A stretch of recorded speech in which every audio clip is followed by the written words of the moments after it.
Hey, welcome back to the next episode of RoJa Roxz. Robin here with Jacki. Welcome, welcome, welcome. What's going on, sister? Hey, not much. Hey. So, hey. So you said it's hot as balls, huh? Hot as balls here, man. Wow. Hot as balls. See, we're not really that hot here. Actually, I've had the fan on all day today, and it's 73 degrees in here with just the fan on. Lucky you, because it is hot as balls right now in August, which is the hottest month in Florida, but I'm ready for a little bit of cool air, you know. I don't want it cold, but a little cool would be nice. Not me, girlfriend. I want snow. Yeah, you want snow. You can keep that shit, because I'm not about that stuff at all. Yeah, I want to feel the aches and pains when I wake up in the morning. Ooh, it's cold. Get that Geritol ready to go. That's right. Get out the heat rub. The icy hot. Get it out, baby. You know it's fall. You know it's fall, early winter when the smell in the house is icy hot. Oh my God. Speaking of balls, man. Speaking of balls. Yes. I just want to, and I might get a little serious here. So, okay. You know what? Anybody listening, whatever. Just whatever. Let me do my thing, okay? So. Let it rip. All right. Whatever. Let it rip. Here we go. Let it whip.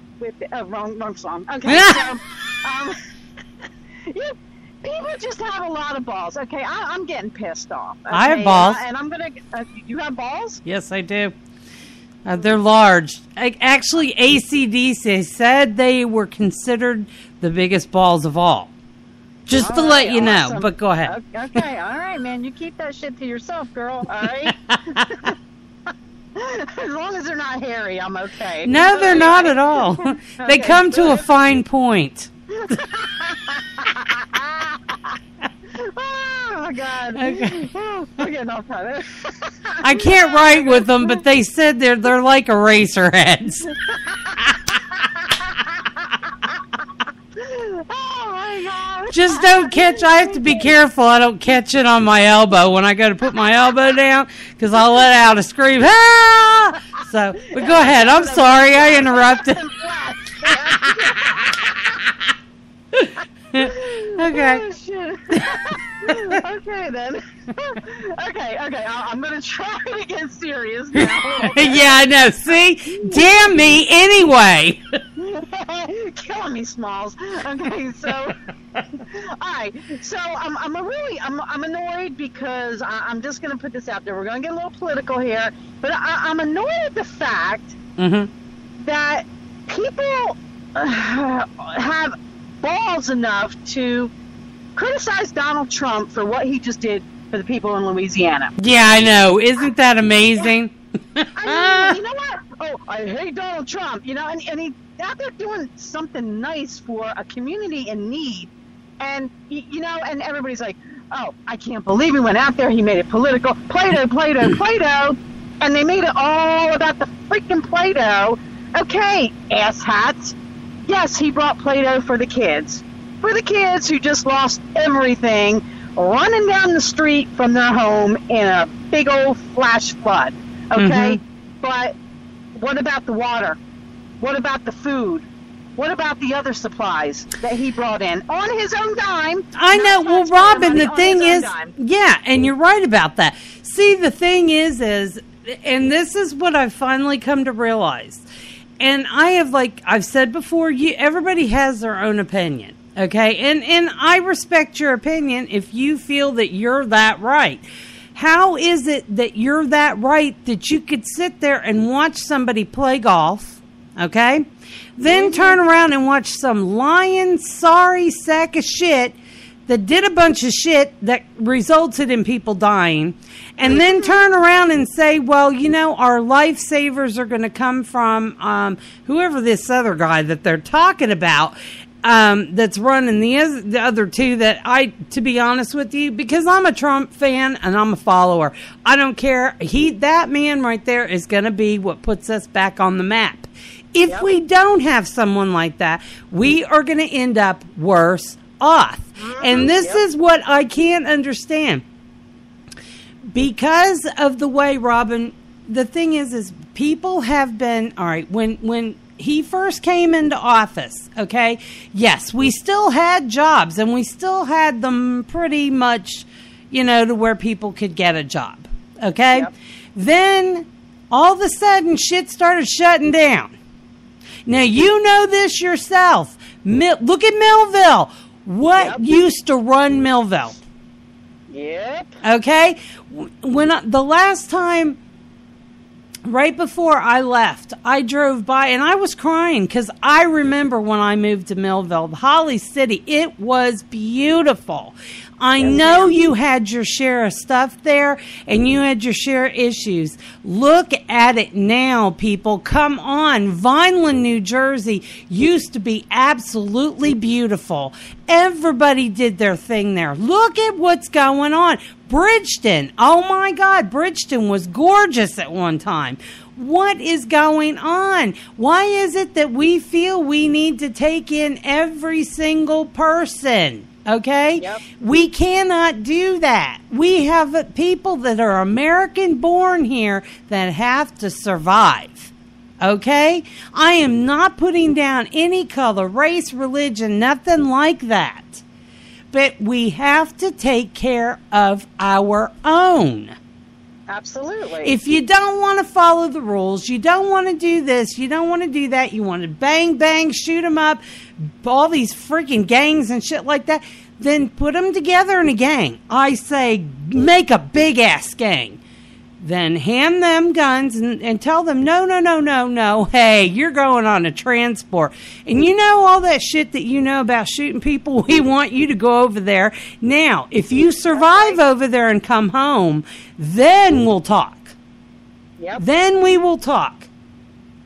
You go overseas, and you get enlisted, and we're going to put you on the front line. You want to go shooting shit up? There you go. See, this is what I don't understand. Every day you're hearing about policemen that are doing their jobs. Their jobs. That is their job. Okay? Yep. And the thing is you are disrupting the public. You are doing that. When you shoot into to crowds and start shooting at each other and using other human beings as, well, I'm going to hide behind that old woman over there. I'm going to jump out and shoot that guy across the street who now sees me and shoots this woman while I escaped one bullet because she took it. Yeah. I can't even turn the news on. I can't even do this anymore. Mm-hmm. Because this is just bullshit. I'm tired. Okay, I am tired of, being manipulated by a bunch of pencil-pushing idiots that all they want is to fill their greedy little pockets with more of the hard-working taxpayer money. I'm sick of these politicians. We don't need politicians. We don't need career politicians in there. We need real people who are out here living this crap every day. Okay, listen, man, I'm tired of it. You want to, stop subsidization of, I can't even say that word right, but, you want to stop supporting or putting money into diabetic test strips for those with diabetes and elderly. You can't do nothing for the people that have been out there busting their ass, putting money into the system. I can't even fathom that. How can you justify something like that, or justify a person that can't even retire at age 62 and enjoy the rest of their life, that they've worked all their life, because we need more money to give to the fat-ass people that want to sit on their ass all day for free, doing absolutely nothing. How can we let this happen? How can we continue to support this crap? Oh, well, I got a good one for you. William and I went and we met his some friends and stuff, and we were gone till 5 a.m. We were just hanging out over there, and then when we were done, I told him, I said, you know what, let's go to Kroger's. I said, I'm going to go ahead and knock my shopping and everything out now, that way I don't have to deal with crowds and bullshit. He goes, okay. So he takes me over to IGA, where this woman comes up and she's got like, oh my God, she's huge. And she goes, I need them steaks. And I said, okay, so I moved over. Well, I ended up having to move 4 more spots down, waiting for her to get all this stuff. And then she turns around and tells me, she said, well, I'm sure you can't afford those anyway, so I'm going to take that one too. Oh, my God. And then pays for it. Not enough that she insulted the shit out of me, okay? But turns around and gets up there and jumps in front. I don't know how the hell she got in front of me with 2 carts paying with EBT. Yeah, come on, man. This is bull crap. And I'm not talking, wait a minute, Robin, she was white. Yeah, it doesn't matter. I don't care, white, black, Hispanic. I don't care what color you are.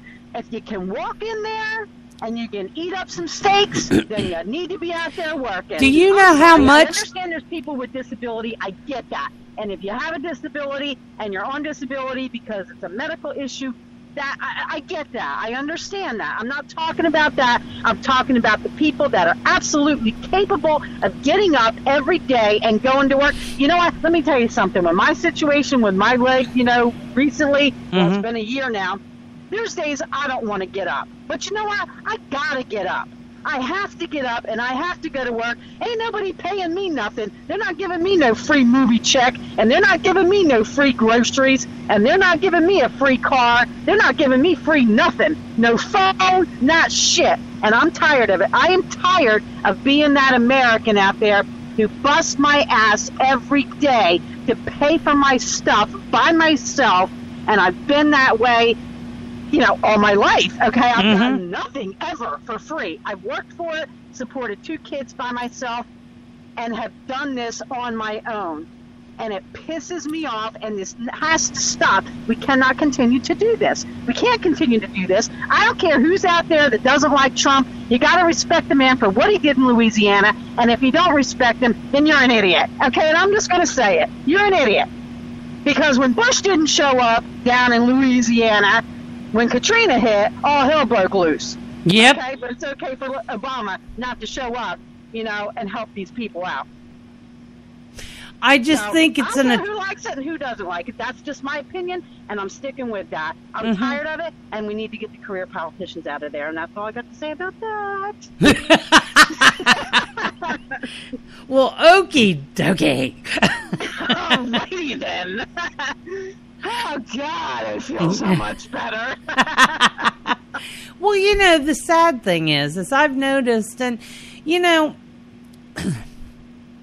don't know how many times we've been out, and, we'll see somebody hanging around at McDonald's. Like, if we go to McDonald's or Burger King or, I've been and I've been doing this a lot lately. And I don't know why I'm just noticing it more, but each place that we've actually gone, if we've gone to a fast food place, we've actually bought food for somebody that was sitting outside and didn't have the money to buy anything to eat.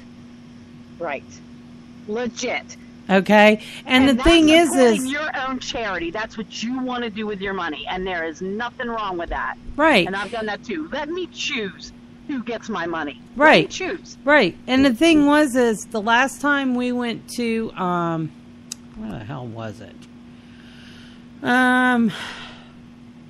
Popeyes, my favorite place. Hello, Popeyes. I love Popeyes chicken. But anyway, I went in and got a separate box, and, we had bought the meal and all this stuff. So I threw some chicken and, 2 pieces of chicken and a couple of biscuits in a box with the fork and some napkins, and Will bought him a drink, and we said, here, if this will help. And they look at me and look at us, and they're like, thank you so much, because I haven't eaten since last night. And I'm like, what? I'm like, dude, go to a shelter. And they're like, shelters are full. And I'm like, that's pitiful. I'm like, oh my God. Well, the thing is what Will does now is Will goes to him and he goes, are you a veteran? Yes, sir, I'm a veteran. I served in Vietnam, or I served in Korea.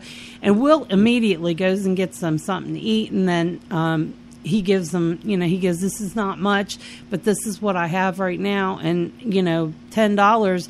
Would you like me to give you a ride to the VA or something? You know what I mean? Because he, he's a veteran. And right. He's like, well, Jackie, what else can we do? And I feel so badly. And, if it's giving them something to eat and giving them some money, but it's like I told Will, I said, Jesus, I said, $10 isn't going to buy him shit. Right. You know what I'm saying? I'm sorry, Jackie, but our veterans should not be living like this. No, they and you know what? Okay, like do you know that several times I had ideas? I'm like, well, I heard of this apartment complex. It needs work done to it, but do you think this is something that is, viable for if it got fixed up? They're, 1 and 2 bedroom apartments, and we could get these guys that are living on the street off the street. They need to be in a place. I mean, they're getting a check, but yet they're not making enough to be able to live. You got to be able to live. You know what I mean? And you know what, Mrs. Eyster? It's a very good idea, and I will pass it along. But that's all I get. Smoke, they're blowing smoke, and and I'm sorry, but so let me get this right. We can't afford to help our veterans who've sacrificed their lives for the freedom of this country, but we can bring in some Syrian refugees and line them up with some free money. Well, I got a problem with that, and I'll tell you why. And it's nothing against you Syrians at all. But I just watched the thing on Africa on how you catch snakes, okay? If you can do shit like that, and you're smart enough to, why are they not? See, Robin, but it all goes back to this. Are you looking at the environment of Syria? Have you done that? No, I haven't. Okay. They have a lot of environmental contamination. So does Africa. I mean, an abundance of environmental contamination. Now, just out of curiosity, okay, if you have a bunch of people that are living in huts and living in their own way, okay, how are they damaging the earth the way they are? See, something's not adding up to me. And why are there's all these open plains, right? They got all this beautiful, but yet they can't get water to here or there. Why are we not building stuff to help them get water to their fields so that they can plant crops to be able to feed their country?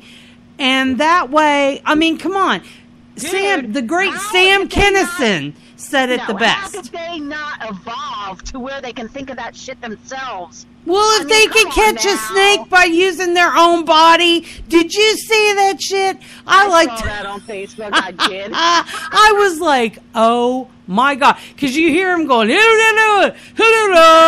I'm thinking to myself, oh my God, when they pulled him out of that hole, the snake was half up his freaking leg, and I'm like, oh my God.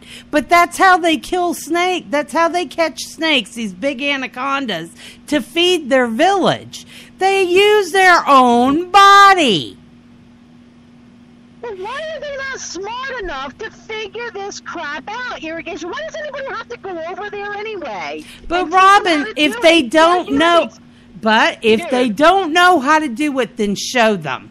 But is the water able to be used, or is the water contaminated beyond belief? You know, when I looked at all this shit in Indonesia, my dad's from Indonesia, I was looking at all the Indian Ocean, the Pacific Ocean, the Atlantic Ocean, this ocean, that ocean. They are loaded with trash. Where did all this okay, well, you have to give it tsunami, shit like that causes that, okay? So in some cases it does. But my question is this: why have you not built something to catch all this trash, then build something to clean your water? Now, the Army can take poop water. Poop I mean, right out of the toilet. Do it here in Florida. Totally clean it, and you can drink it, and there's nothing wrong with that water. So how the hell is it? It can be done. It can. Well, it can be done. But are you going to sit there and tell me that there is not one person that lives there? They've been living there for like thousands and thousands of years. There's not one person. You know how the next generation usually gets smarter than the other one? Mm-hmm. You know? And I know. Robin. I figured that out. Why do we got to go over there and do it? And you know what? And if we have to, we have to. But why you got to bring all that here? Hold on. Hey, hold that thought. We interrupt this program for an important message from WNPK Henpeck Radio. It's Robin and Jackie talking about everything from crotches to watches. What time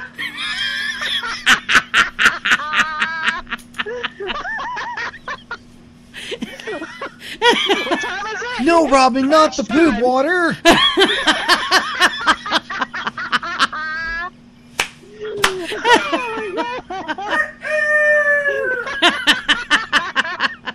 The cock just got home. Cock?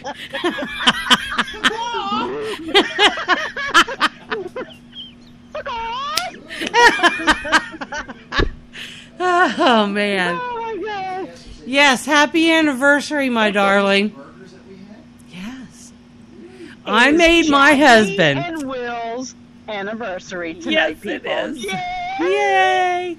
Yes, I made him hamburger steaks with a nice thick brown gravy with onions and garlic, and then I made him like a vegetable medley, and then I made a pot of rice. So, you know, we're gonna have a nice little dinner.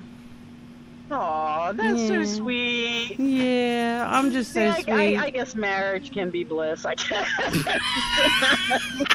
It's not always bliss. And you know what the thing is, and I've come to realize something today when I was making his card. The windows are open, stripper boy.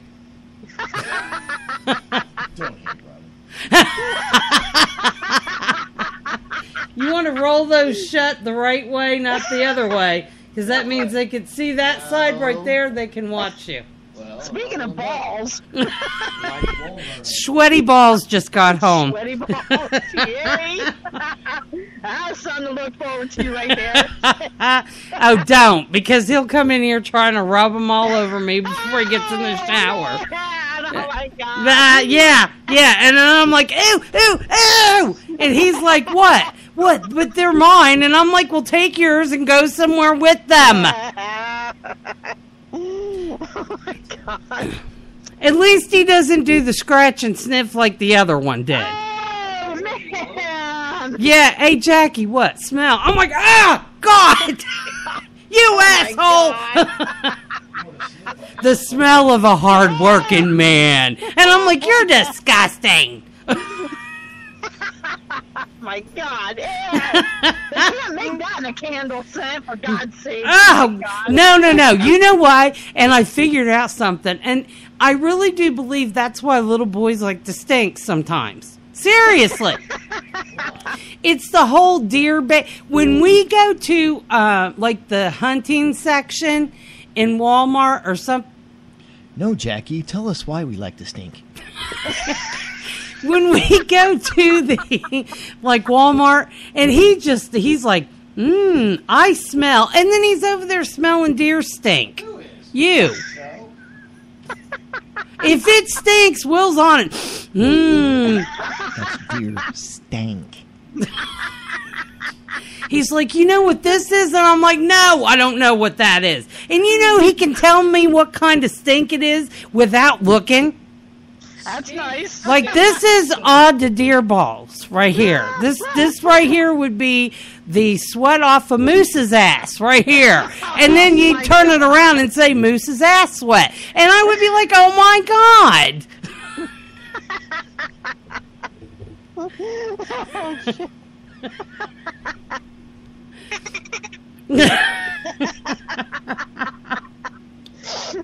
my God. Anyway.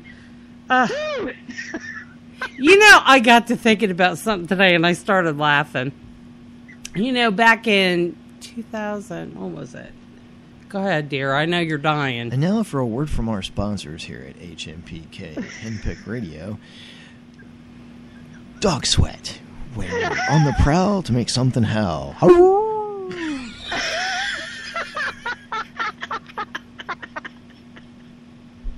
Oh, my God. And now back to our program.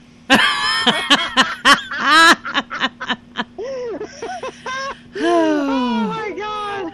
Can you believe I married the whole thing? You better get that stinky stuff out of there, mister. Get the stinky stuff and, quit swinging in front of the window. Don't what? Yeah. What'd I tell you about that? Go rub on the wall. What did you say? You want to rub? Okay, come here. You want to rub? No. On my ball. No. Anyway, I got to thinking about something that happened to me. What, my ball? No. Anyway, do you remember when we were talking about memoirs? Yeah. Get away! What? Go. Shoo. Fly. Anyway, I got to thinking about my surgery. I had a surgery done back, when was it? I think it was 2007. Watching you. Anyway, don't you dare touch that chocolate after being... Get in the shower. Say please. Now. Get at. Anyway. Anyway, I got... Yes, I married the whole thing. My God. Anyway, I got to thinking about...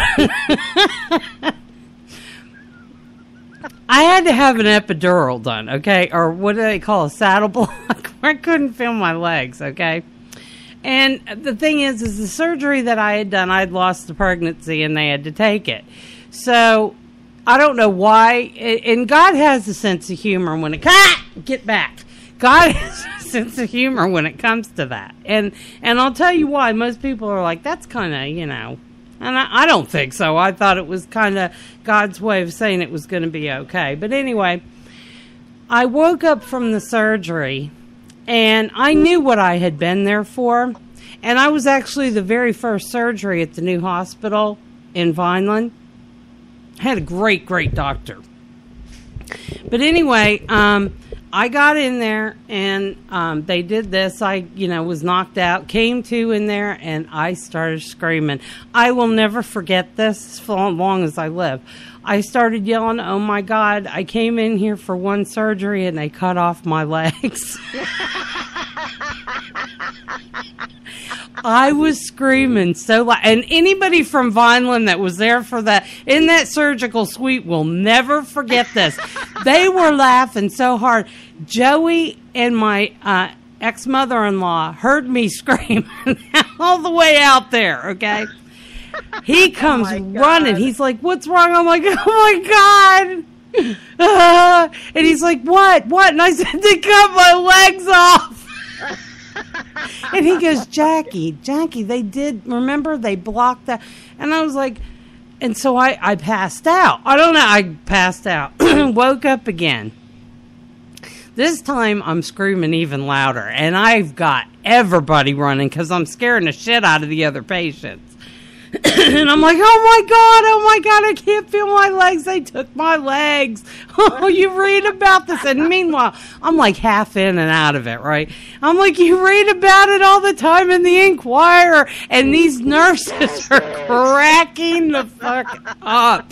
I mean, just cracking up. They're trying to keep a straight face. They're like, Mrs. Malini, see, your legs are here. And I'm like, when Bugs Bunny was in that cartoon, the one with Buzz Buzzard, where he lands and he I'm like, and then I'm like, oh my God, you cut my spinal cord. I'm not kidding, Robin. Oh my God. The doctor came in and he was laughing. He's like, Jackie, look at me. And I'm trying to, my pupils are still dilating. And he's like, Jackie, listen to me. Hey. And I'm like, yeah. And he goes, your legs are here. We didn't cut your spinal cord. Everything is okay. And I'm like, everything's not okay. I can't feel my legs. How am I going to get up and walk? And he goes, you got to start doing exercises. Now, let me explain something to you. When you can't feel anything from the waist down, and they tell you you need to do your Kegels, how do you know you're doing them? And you're making all kinds of faces because you're like, and I'm like, do I know if I'm doing it? And I'm like, because I'm still in and out of it. And he looks at me and he started laughing and he goes, you need to, he said, you need to start moving your legs. You need to start doing this. You need to start doing that. Robin, I swear to God, I wish then Joey would have recorded this because this would have won me $10,000 right off the bat. I can tell you that now. I'm like, I'm over there going, I can't feel my legs. How am I doing? They're not lifting. Oh my God. My poor doctor. Well, then I'm so upset now that now I need something to calm me down. It's like, nurse. Yeah, morphine, and then now, I can't use morphine. That's the thing. I'm allergic to it. But anyway, they give me something like to, just take the edge off. And then she looks at me and she goes, and I'm carrying on, and all of a sudden I have this overwhelming feeling like I'm going to get sick. And she's like, you can't do that. And I'm like, what do you mean I can't do that? And she goes, well, I'll be right back. So she puts the stuff in the IV, and the feeling immediately goes away. Well, then I start getting real relaxed. Well, the only problem with that is now I'm supposed to be doing Kegels, and now I really can't feel anything. So I'm actually in operating the suite way longer than I'm supposed to because I can't feel nothing. Then this nurse gets this bright idea. She says, well, we need to sit you up. And I said, okay. Well, Robin, if you can't feel anything, you can't sit up either. You know what you look like? You know what you look like? You know there's little things in the Dollar Tree? There's little things with the wobbly legs. Little shark fitter things. Yep. Mm-hmm. Girl, let me tell you something. Well, the thing is they sit me there, and she's like, okay, do you have it? And I'm like, yeah, I got it. Well, I got it, because as soon as they let me go, I start going backwards. So they have to catch me. And she's like, well, you really need to start working. And now the medicine that they gave me to calm me down, and I'm like, yeah, okay. Well, how am I supposed to do that? And so I'm over there trying to move because I got feeling in my arms. So I'm over there trying to move my legs around and stuff like that. She's like, Mrs. Molina, you got to be careful. You could injure yourself. And I'm like, well, I ain't going to feel it. But that was, oh my God. I'm telling you, I got, they called me, the nurse had called me the next day. Because once I started getting, because what's funny is they tell you got to pee before you leave, right? Yep. Well, the thing is I'm like, she comes in and she goes, Mrs. Molini, it's been about 10, 15 minutes. And I'm like, look, I can't feel it. I don't know if I'm peeing. I have no idea. So she comes out. She says, okay, we're going to start, moving you around a little bit. We got to get the feeling back in your legs and everything. And I'm like, and then I start to get upset again. And she goes, what's wrong? And I said, are you sure they didn't cut my spinal cord? Oh my God. She's like, no, Mrs. Molini, you're going to get feeling back. Well, then they had to start physically moving my legs because I wasn't getting no feeling back. So finally, everything started working. It took, 6, almost 7 hours for me to get feeling back. Oh, my God. Yes. And they told me, they said, well, you should have had feeling back a long time ago. And you have to understand, you're telling somebody that's like they're drunk right now. You know what I mean? Because you shot them up with shit to relax them. Now you want them to feel things and they can't feel them.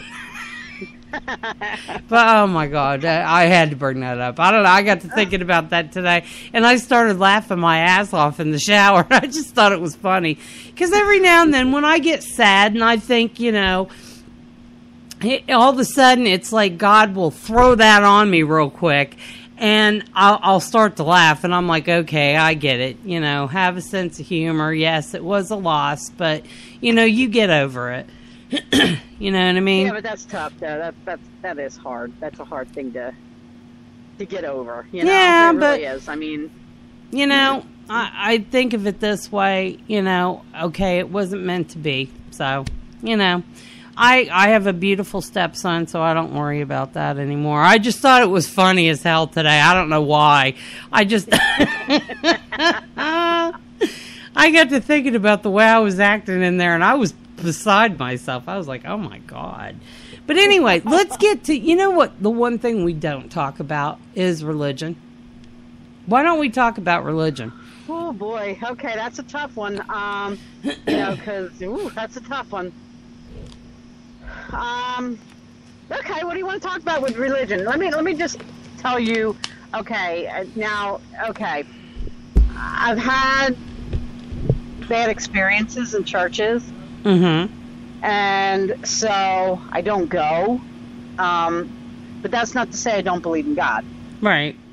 I believe if God is the creator of the heavens and the earth and everything else in between, then I can go touch a tree and I can be one with God. You know what I mean? Right. And, I talk to him. I yell at him sometimes. Yes, I do. Because sometimes you get aggravated. I don't. It's hard for me to fathom. I mean, I've grown up all my life around religion, and with my mother and my brother and all that stuff. I've my grandparents. I've grown up with religion. Mm-hmm. And you're kind of molded into seeing what God or Jesus is supposed to be, but then I turn on Ancient Aliens. And then you're looking at that and you're going, huh? I mean, you're going, huh? That right? You're looking at that going, yeah, that's right. When they show you all these pictures of what people put in caves in the past and the chariots of fire, chariots of fire. Well, okay, the chariots of fire could be a spaceship. You don't know. You don't know. And I know people that are dead set. I don't believe in God. I've had a horrible life. I couldn't have kids. They took my wife. The things like that. And it's like, okay, you know what? What is wrong? For anybody to believe in something better. Something that's out there that when you pass on, you're going to go someplace better than it was here. I mean, what's wrong with that? What's wrong with having the faith? There's nothing wrong with that. I think that's what I get a little bit confused. And, I don't understand how you can't believe in nothing. And it's, I just don't understand how you think, how do you even come to that? You know what I mean? I don't really understand that whole thought process. But because they can't see it. It's like Santa Claus. You know what I mean? It's like Santa Claus. When you're a kid, you believe in Santa Claus, which is a total screw up on parents. But I don't know. Hey, look, man, I love the whole Santa Claus thing, and but you believed in him even though you couldn't see him. Or you didn't see him and stuff like that. And until you got older, and then it's like, joke's on you, there is no Santa Claus, because now you're too old, to be believing in stupid shit like that, which is a total crush, because what's wrong with believing in Santa Claus? You know, See, I believe in Santa Claus. I still wait for my shit, but I believe in Santa Claus. Right, and you're hoping one morning you'll wake up and there'll be a gift there, and you're like, ooh, where'd that come from? And it just appeared out of nowhere. The thing is I believe that to believe in Christmas and stuff like that was to believe in giving and seeing that others are cared for and taken care of, too, and that you didn't just think about yourself. Right, exactly. You know what I mean? And if it was just for one day a year that you gave to someone else or made sure that somebody else had a meal, just that one time that you were to do something like that. To me, that's what it feels like. Absolutely. As far as like UFO, I have a real hard time with that. And I always have. All the way back. You know, and I used to go on and I would really make the priest angry. And he would go, you know, Jackie, stop. There are no aliens. I'm like, but there are aliens. What do you mean there isn't any? We're not the only people here. We cannot be that arrogant to believe what that. What the hell was that? The aliens, I used to say all the time, I'm like, well, my biggest question was, does God have a belly button? And then they'd look at me and go, I have no idea. It was always read your Bible. Okay, I have been looking for how many years now? I have not found out, does God have a belly button? The Bible was written by man. Right. Okay? Well, but see, the mind, the thing is this is where the whole thing gets, you know, so are the aliens really God? You know what an ant farm is? You know how we put it. Listen, okay, are the aliens really God? Okay, God has to be an alien because he's not of this earth. Right. And anybody not of this earth has to be an alien. Exactly. And that's why when, like, I believe in Jesus, I believe that he was conceived in a tube. I mean, I know. But the thing is I've had a lot of people get angry with me and go, aliens are demons, they're ghosts, they're this, they're that, they're, you know, and I'm like, explain that one, right? You know, Einstein. Okay, the Virgin Mary. Okay, how else was Jesus put there if she was a virgin? She was inseminated. Right. Why can't anybody? That's right. Oh, God. William goes, oh, God. That's right. Oh, God. Right there. And it's not making fun of it, but it raises a lot of questions with me as far as I do believe in every day I do try to read or I try to understand something that I've heard about the Bible, and I'll get on there and I'll put something up, and I have great friends as far as I've never had anybody make fun of me or anything like that, because I tell them point blank, look, this is the way it is.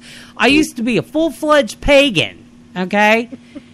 Burning candles, all that. That was my belief. I'm not saying it's wrong. I'm not saying that, I can't look at somebody else and tell them and say, you know what, you can't worship this. You can't look at that potato and think it's, whatever. You can't worship cows, pigs, whatever. You know what I mean? That's your belief. That's your thing. Right. Right. I can't say that just because this, sometimes, and I'll tell you what I used to believe. I used to believe that the Bible was a hand guide, like a guide to life, a guide. Right. Like stereo instructions. Right. Because to me, that's what it read like. And they're like, because you didn't have the Spirit and you didn't understand. And, I don't understand that whole how you can be Catholic and not be Christian. I don't understand that either. There's that's all man-made shit right there. Because you know what? That's man-made. Religion and okay... Who's to say what Jesus was? What religion he represented? You know what I mean? Who's to say? But I would think he represented everything. Exactly. So who's to say this religion is a man-made thing. It's like the Catholics. Okay, do you think that Jesus walked up and down the aisle throwing some incense ball up and down the aisle? What is that? You know what I mean? Come on now. Come on. No, Jesus was out there preaching to, the hookers, the lepers. He was out there preaching to everybody, and that's the people that he supposedly hung with. So anybody that sits there and here's the whole point that I have with the churches is that you have nothing but hypocrites up in there half the times. They go in there in their Sunday best. Okay, Jesus walked barefoot. Okay, he had flip-flops. Okay, so they go in there in their Sunday best because they're not trying to impress God. God doesn't care. He doesn't care as long as you're in there to hear the word. He didn't care what you look like. You're in there to impress somebody else. Look what I got. Look at my outfit. I know what you did. I know where you were last Friday night. Okay? Don't walk up in here on a Sunday morning all in your Sunday best and act like you're better than everybody else, because you're not. And that's what I had with the hypocritical churches. Because I would literally go into a church just to prove a point. In my jeans, in my flip-flops, okay? Just so I could get the dirty looks and the glares, okay? Yeah, bitch, I got a nice dress in my closet, but I didn't wear it up in here because I wanted to see that glare that you're glaring at me because you think you're better than me. I probably got more money than you, but you're glaring at me for wearing jeans and flip-flops up here in the church. I'm not here to impress anybody. I'm here to hear the word of God, okay? So that's the turnoff for me. That was it for me. Well, I know when William and I joined the church in Hendersonville, oh my gosh, I loved that church. And it broke my heart when we had to leave because I had really gotten, and it was a mega church. I mean, but I had actually found someplace that, and William felt the same way, that we felt like we were actually a part of. And it's very hard to find a church, especially of that size, that you can feel that way. And it was like, we had, oh my God, our pastor was Pastor David, and we lost him to cancer, and it's still wonderful, wonderful, wonderful man.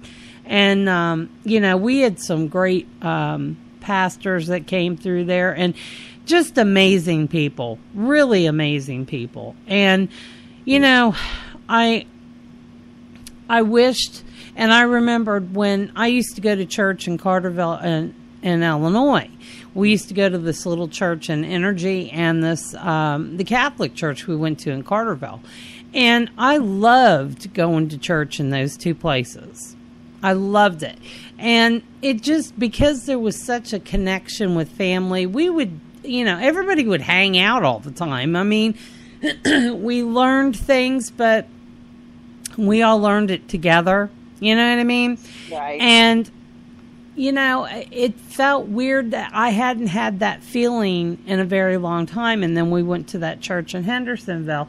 Not knocking. We had gone to a church here in Indiana with a girlfriend of mine, her and her husband. But it just, I wanted to go back, but something, I don't know, it just wasn't enough to pull me back in there. And, we've since then had a few things happen that, I don't know. We basically have been watching Sunday, like somebody was doing something on the internet.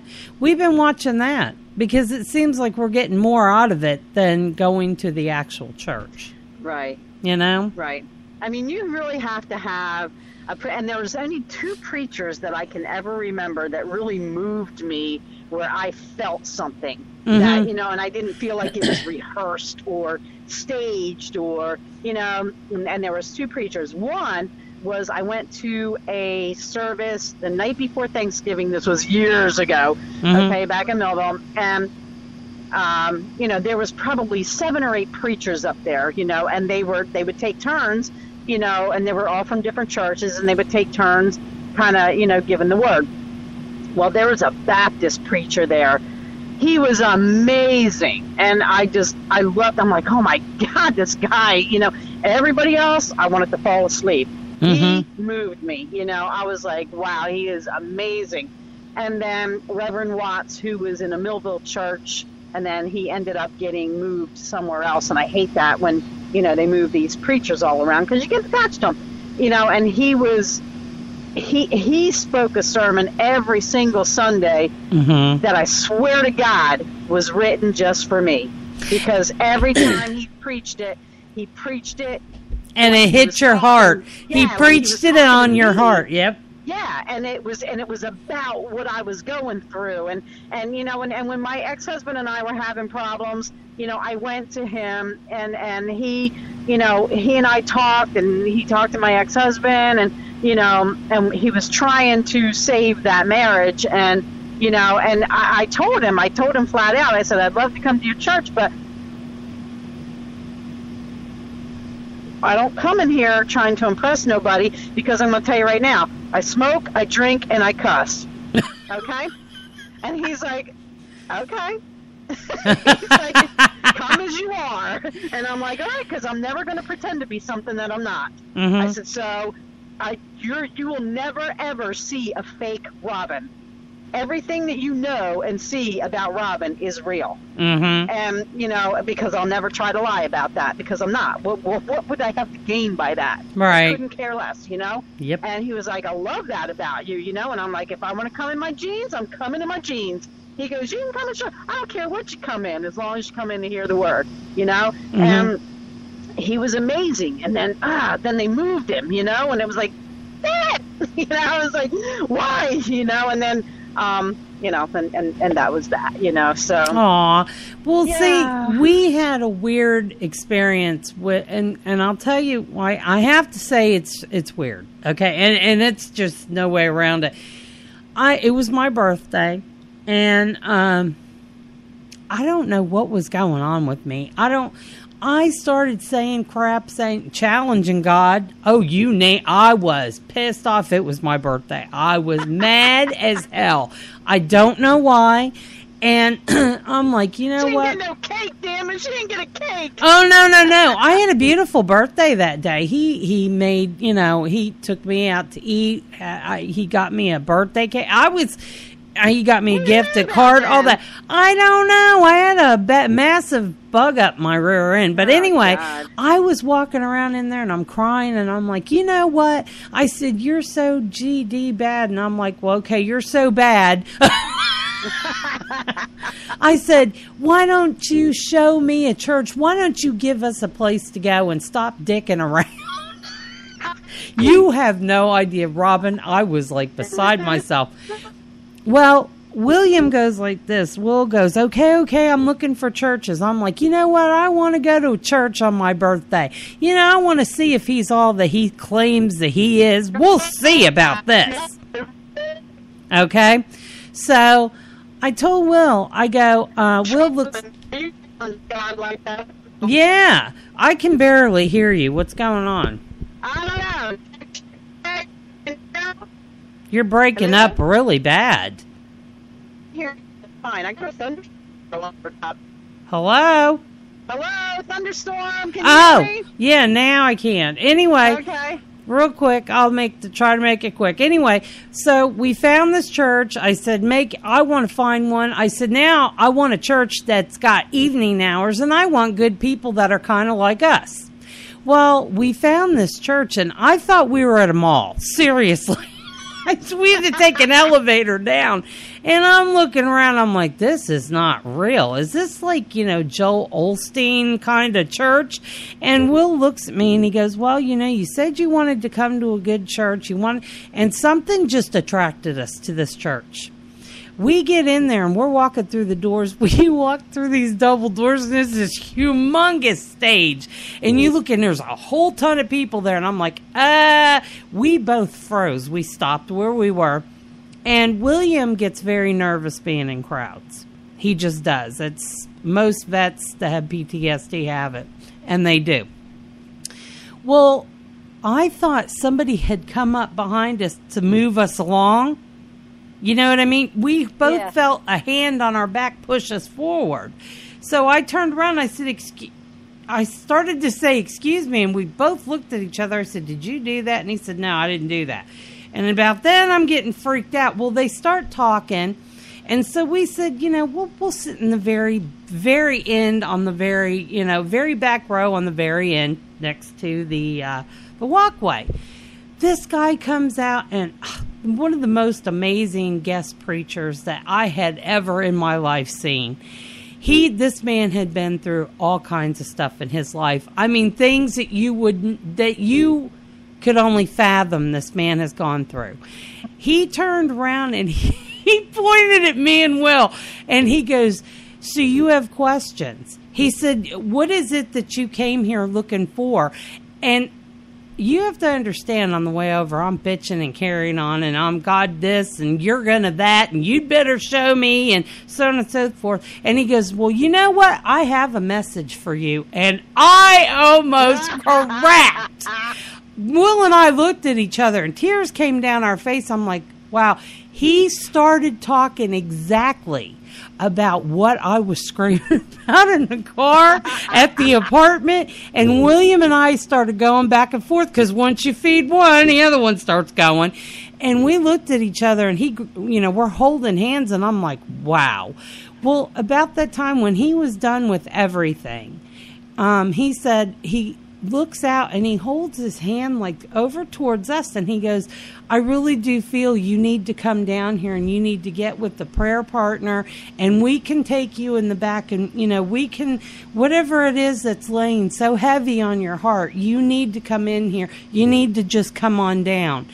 So we got up and we walked down. Mind you, there was a guy, he's a deacon for the church, wonderful man, Brad. This guy kept walking by, and he was like blue glowy looking. Almost like you'd see something, but you didn't think you really saw it, kind of thing. He would walk by, and he'd smile, and I'm like, I didn't know what to say. I looked at Will, and I go, do you see him? Or is it only me seeing him? And Will looks at me, because I got the most, I don't know, the hair was like raising up on my neck every time he walked by. Was it a person? It was a person. Are you ready for this? We walked down and we told them, yes, we would like to talk with somebody to pray with us. We open the door up and we sit down, and this man walks up and sits down. Brad does. Glow-worm. Yeah. I looked at him and my mouth fell open, and I'm like, and I poked him in the arm to make sure he was real.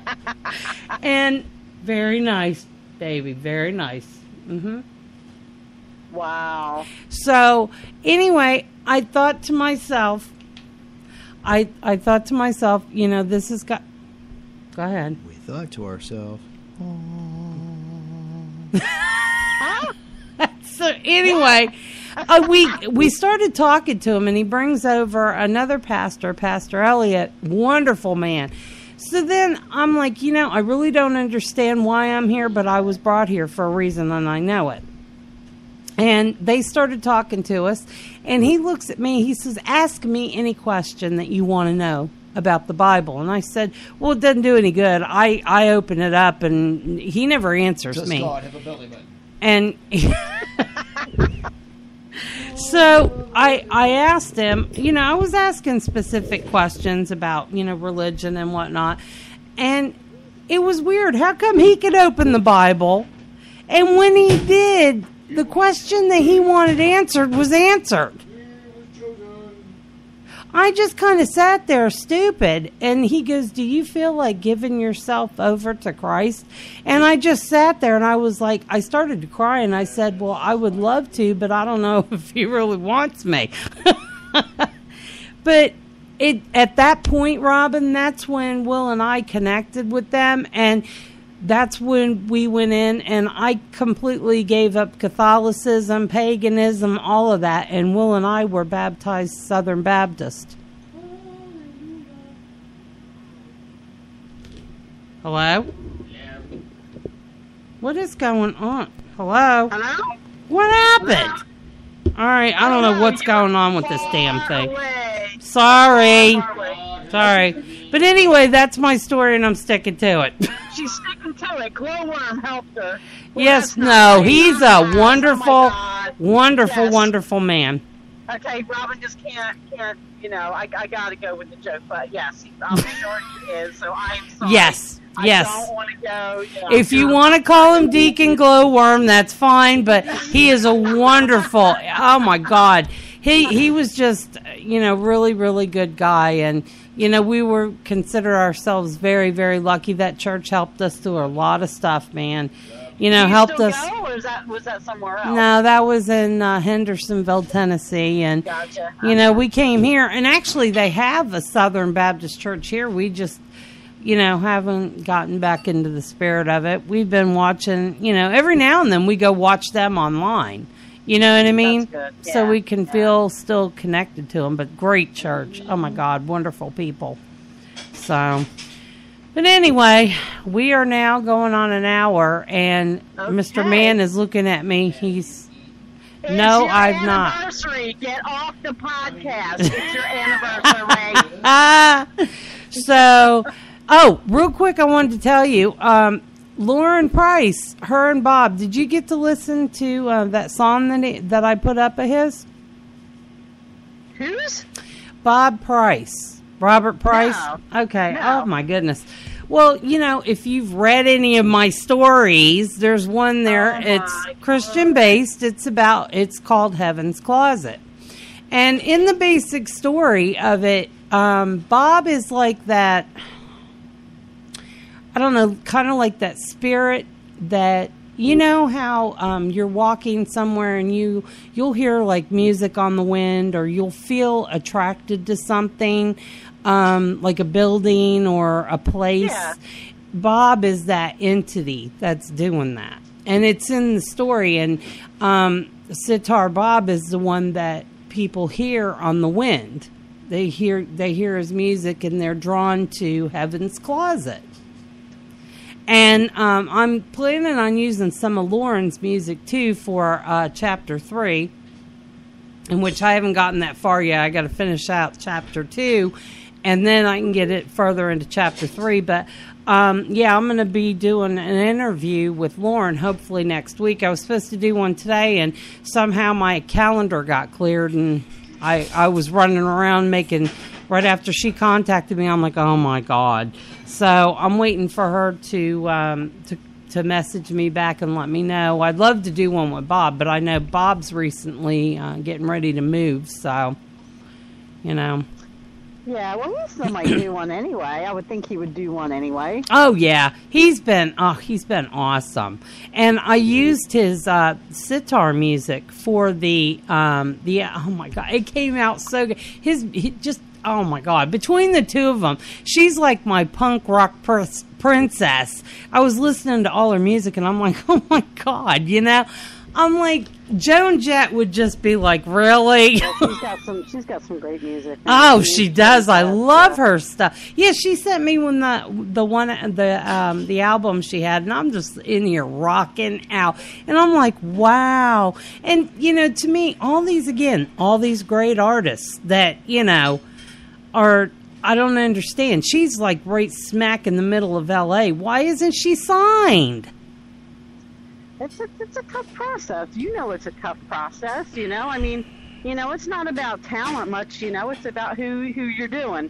You know what I mean? It's like, it's a horrible, horrible business to be in. I know. But damn it, when somebody has that much talent, I mean, look at Bob and her and, oh my God, look at the countless others right there in Millville. I mean, it's a shame. Millville, in the state of New Jersey.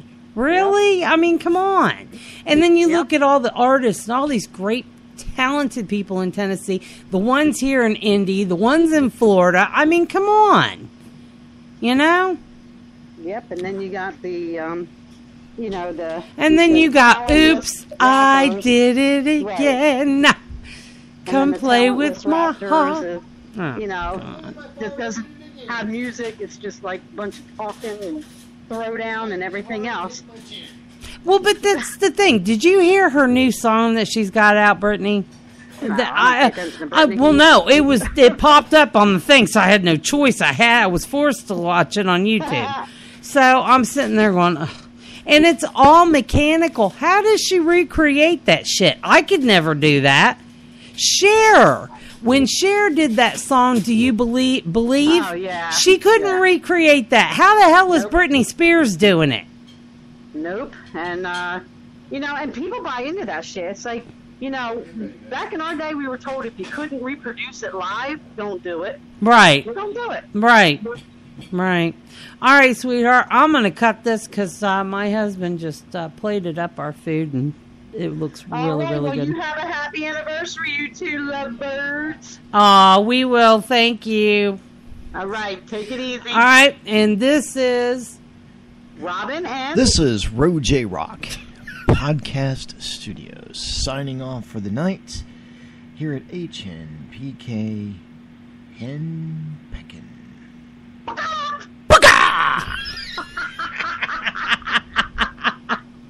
This is...